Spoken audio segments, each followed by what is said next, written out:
So, do y'all know what time it is? That's right. It's another smokecast. I'm smoking my favorite brand, my Orange Chesterfields. If you have a smoke, I'd suggest you light it up, because we're about to delve into some topics that are extremely straining on your neurons. Is that what they call it? Right, your brain, insane in the membrane. You know what I'm saying? So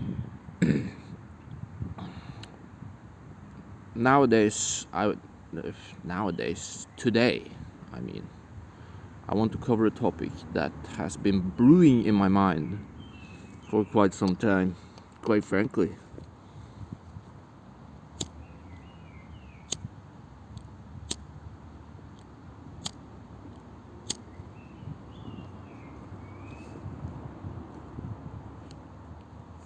I had to buy a new lighter yesterday.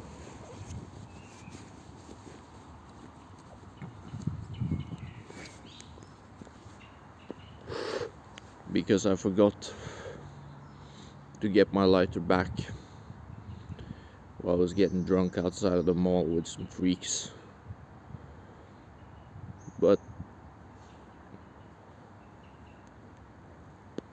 And you know, it's kind of like an expense you don't want to take, right? But, you know, first of all, I've done that more times than I'd like to admit to other people, without even knowing it, you know. I wake up the next day, I got the other guy's lighter in my fucking pocket, you know.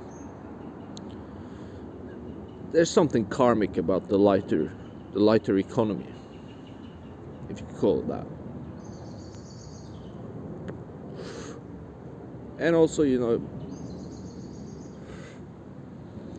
it made me have to stop by the gas station on the way back home. And I don't even drive a car.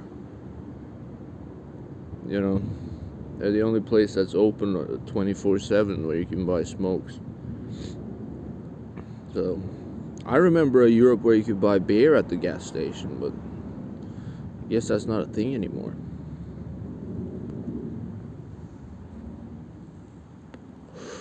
Let me know down in the comments if you think more people are now smoking crack because you can't buy beer at the gas station in the Eurozone. You never could in Norway, but Norway is a chapter of its own when it comes to alcohol. You really have to plan ahead. And this poor guy who ended up with a probably like 2/3 used up Bic lighter. Shout outs to Bic, by the way. Great company.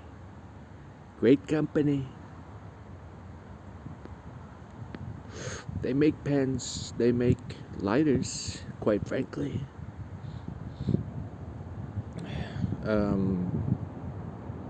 You know, do you think that being more restrictive on alcohol makes people just do crack more? Be honest.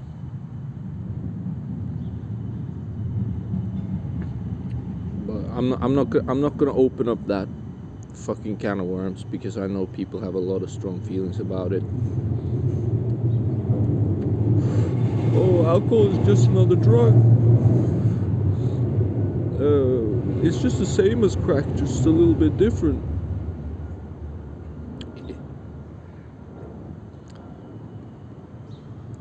You're gonna have to faffle that one out. Anyways, today I wanted to talk to you about welfare. Welfare, as we know it today, the prototype was developed not by the Paris Commune, okay? Not by Baudelaire or fucking Karl Marx even. it was developed by the Prussians because of the constant war pressure on their nation due to their geographical location. It was in fact conservatives, Bismarck-type people, who invented welfare, as revolutions kept sweeping across Europe from the 1600s until up about 1848, I believe, which is the historical consensus of when the late modern age begins. Of course, you can dabble in definitional scholasticism around where you want to define something in blah blah, but let's just use it as a heuristic so that we can get something done from this video.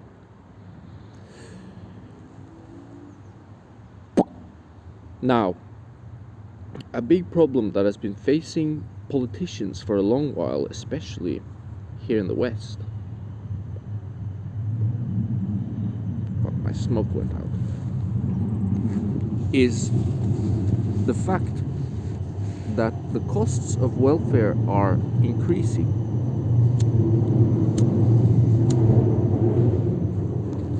Shit, just let me get this low.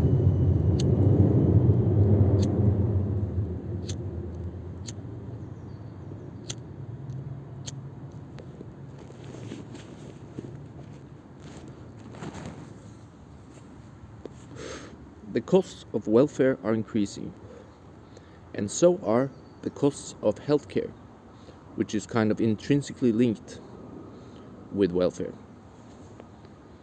Now,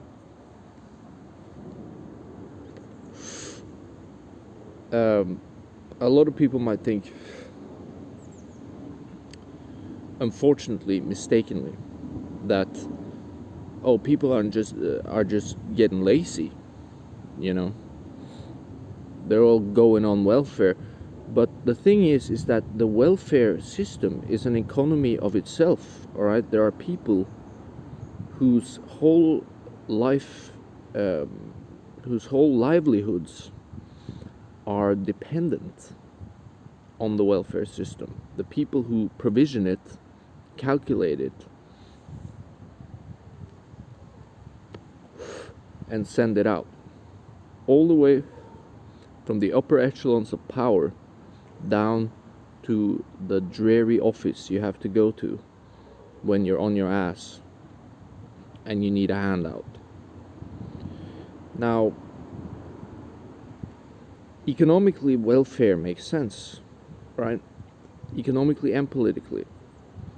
Like I said, the Prussians initiated this as a means of stopping revolutions from fucking them over in case they got invaded by the Polish-Lithuanian Commonwealth.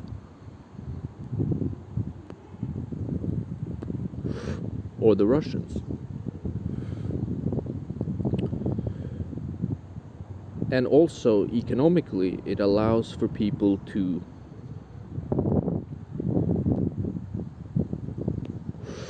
go into business, go into trades, go into labor more securely. So, for instance, like sick, what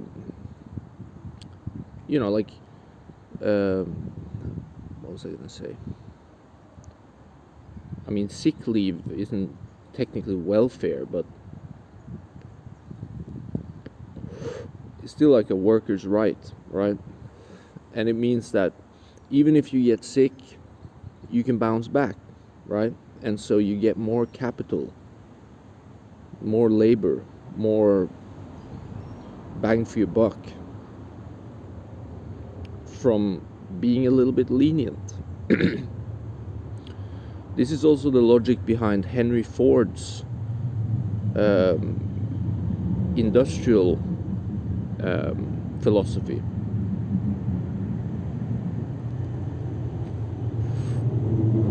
He would rather pay his workers a little bit more than optimal than risk losing efficiency because of a dissatisfied workforce. And so it's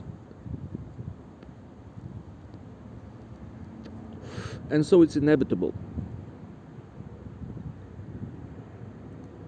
It's inevitable that that any modern industrialized economy is going to have some type of welfare framework. It simply is inevitable. The United States has it, Europe has it, everyone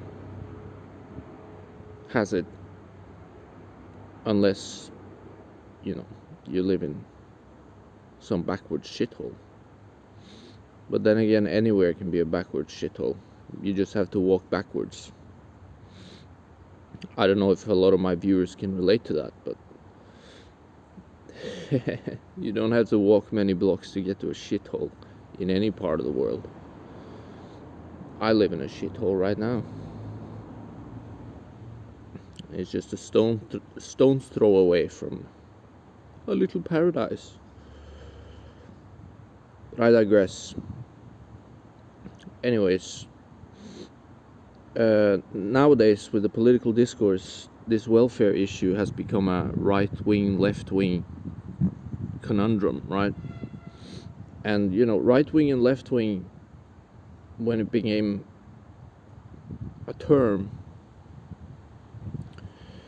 formalized under the French Revolution and the English Revolution, the Glorious Revolution,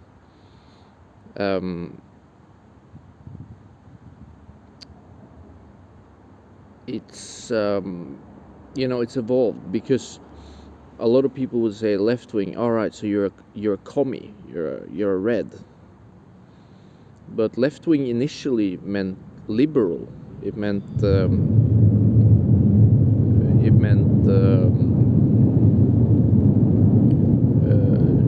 what the fuck's his name? John,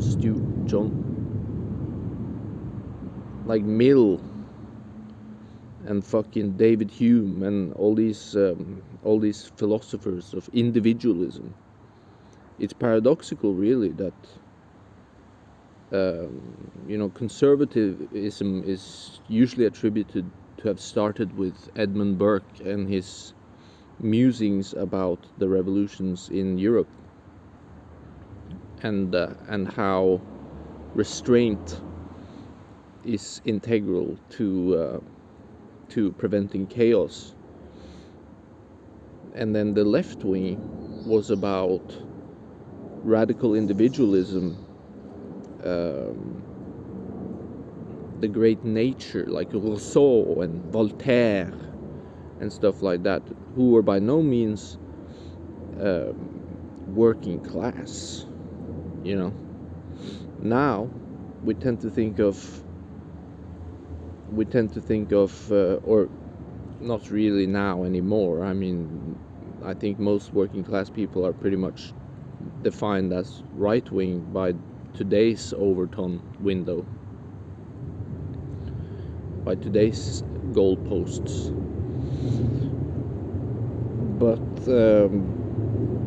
the idea is that the left is supposed to represent the working class and the Reds, and harking back to the Soviet Union and all of that, and Marxist Leninism, and especially scientific Marxism.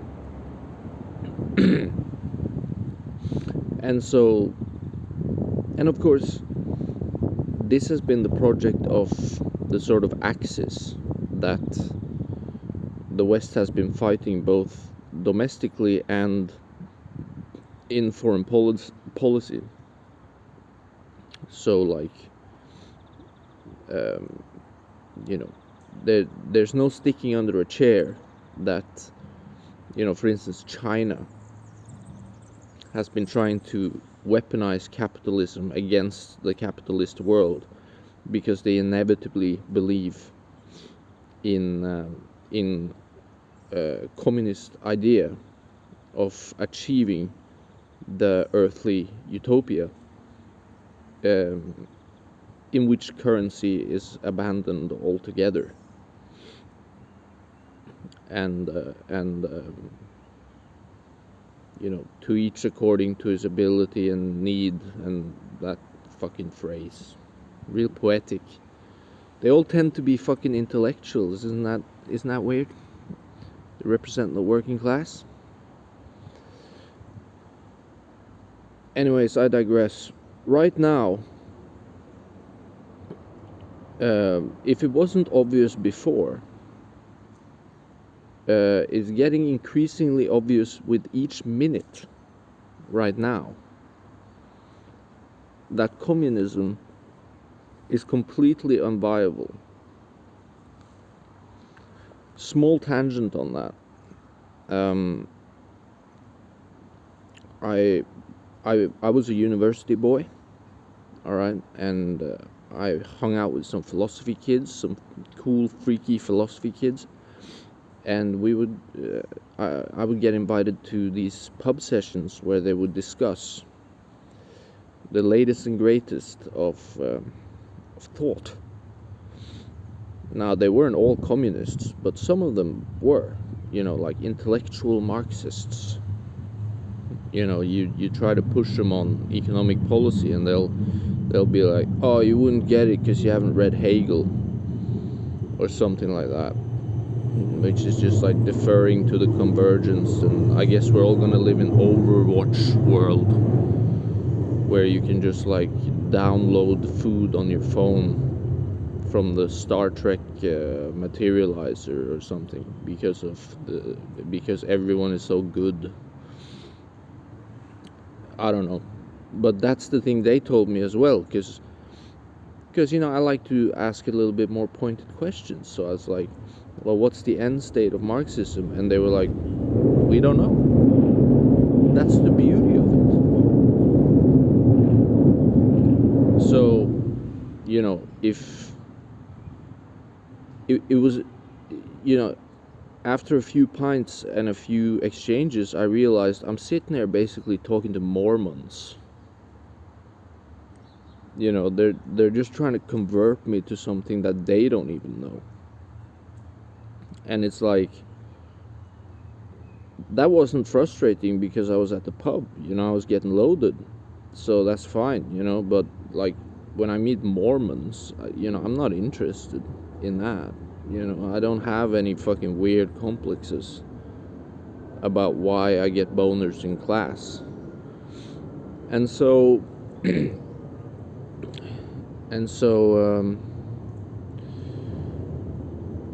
yeah, they're really like, they're like a cat getting shoved down a fucking storm drain, clawing onto the walls. And now that Trump are just taking out the last vestiges that gave this movement any type of credibility, it's going to be really hard for all these insidious organizations to convince anyone that they haven't just been mentally ill the whole time, which is fine.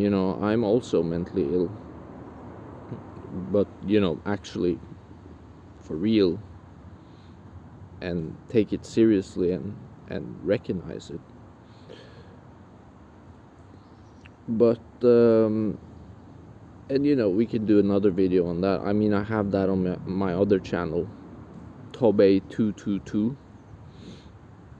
If you want to go check that out, I have a self-help series there. And that's TOBBEY, the number 2, the number 2, the number 2. I'll pin it in the comments. Because now I'm verified, bitch. Anyways, so the last vestige of communism right now is China, right? And they've been like, okay, we're going to use your capitalism against you, right?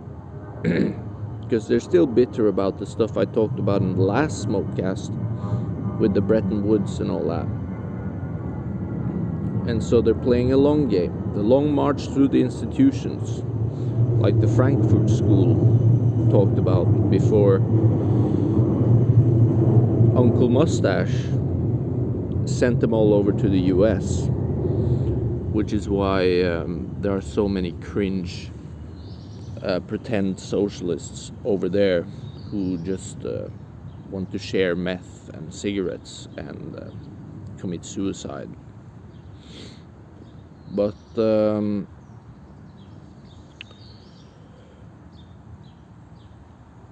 here's the thing, and this one goes out to you, Trump. Here's the thing. Once Cuba falls, there's only China left.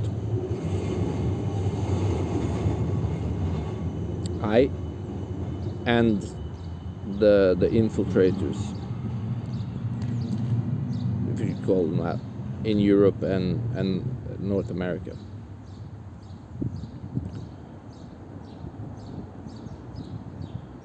Then the last winning strategy is, paradoxically enough, and I will put the word paradox in the title because that's what I was thinking about before I decided to do the smokecast. Universal basic income.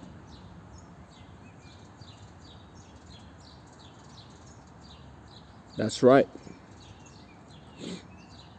Load up the cannon and shoot it. Universal basic income.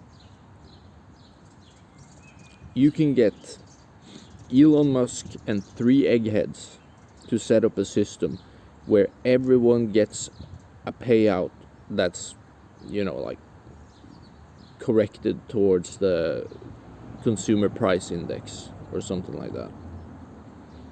Or maybe just be like, yeah, you get $3,000, or, well, $3,000 might be a little bit excessive. I mean, it has to be planned out. I mean, it's policy making, for God's sake. But hear me out on this.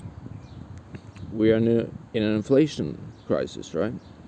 And you might say, if you just put more money into the flow, then that's just going to worsen inflation. And of course, that's a logical conclusion to draw. But interest rates are a much larger driver of inflation. And welfare is expensive primarily because the framework around it keeps expanding. It's the same like with the military. The biggest expense is personnel, right? So we're literally talking about cutting out the middleman here. And, this is a big middleman to cut out. Like, that's a lot of fucking dough. Hell, even if you don't want to save money, you could just redistribute that money to everyone and just send those people home. And then, they just go buy Snickers bars at the 7-Eleven, and they would pay VAT every time they did. One hand washes the other. Like, was that King Herod who said that? Or is that, I don't know if that's just a myth or something. But, more importantly, it would mean that all of these people in useless jobs would just stop working and try to be influencers. Hear me out on this one, Trump, because this is where it gets so crazy that it just might work. They're going to quit their jobs and try to become influencers. which means that TikTok is going to be flooded with people eating lobster tails and putting Mentos in Coca-Cola bottles, to the point where the psychological weapon that the Chinese obviously built in order to undermine the morale of the Western society, that's gonna come back to blow them up the ass, so to speak. All right, it's gonna be Elmer Fudd turning the shotgun on his own face, while we're over here saying, "What's up, Doc?"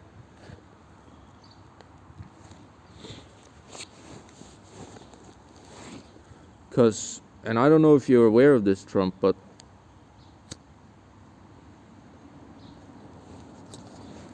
it is obvious. It is obvious, not just from watching the news. Like I've read strategic documents and stuff from United States and England, and I have a substantial education in this field, and it's obvious that if you were planning some sort of hybrid below threshold thing, for lack of a better word, some sort of a psyop, if you will, then of course COVID and TikTok, mass psychosis, bada bing bada boom, suddenly they have to deal with a bunch of adult babies, right?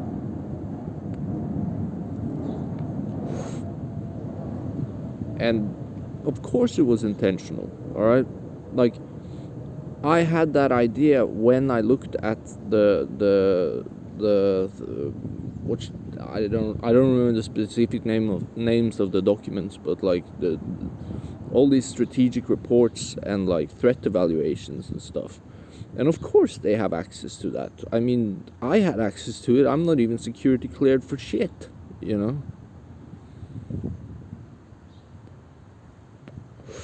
I just got good grades. And there's like what, 50,000 Chinese students in the UK alone, and then not to mention the rest of the world. I mean, we had an exchange student in our class in high school who was clearly a spy. I mean, they're all spies. They're still communists. The whole idea is to make us all slip on our own banana peels. Thing is, and that's what's so ingenious about it, because they'll hype up the right wing, like, cut your hair and get a job, you lazy bum, in order for UBI not to get implemented, because then they know that all the wind will have gone out of their sails.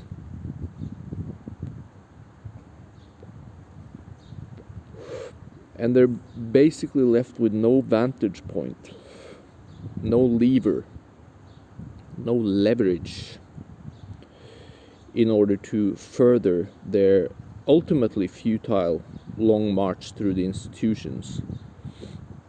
And of course, the long march through the institutions is doomed to fail anyways, because people like to have nice things. But it would be way more funny to cut it short like that with an implementation of UBI. And so I would recommend that you would get the Doge guys together and figure out a way to implement this, and implement it as stripped down and minimalistically as possible. And definitely do some trolling on that. And yeah, so and UBI would cut the costs of welfare provision, and insofar as prices are concerned, yeah, this is my last point here because it's getting long. Insofar as prices are concerned, if a shopkeep gets the same handout as, you know, someone like me, a vagrant, a bum, a hobo, a wino, then, you know, the shopkeep, he could, you know, take his wife out for a nice dinner, right? But he would also get way more business, because now all the junkies and skunk pussies, I don't know if you're allowed to say it's a Taxi Driver reference. Allowed by who? Language police? What is this, 1984? Fucking George Orwell. They're all going to be coming in way more often to buy Snickers bars and chocolate milk and rolling papers and stuff, which all has VAT on it. So you might even not just save money, but gain money nationally from it. But also, there would be a negative incentive for the shopkeep to raise prices in accordance with increased buying power, because then he would just go back to the level he was before. And, you know, the regular shopkeep right now is getting crushed by inflation. And so if he just like goes, oh sweet, some extra dough, and I'm getting more business, I'm gonna take my wife out for a shrimp fucking seafood boil, because shellfish has a lot of zinc in it. And guess what else has a lot of zinc in it? Semen. That's why they call it seafood. And so it might also fix the birth rate issue, if you catch my drift. And then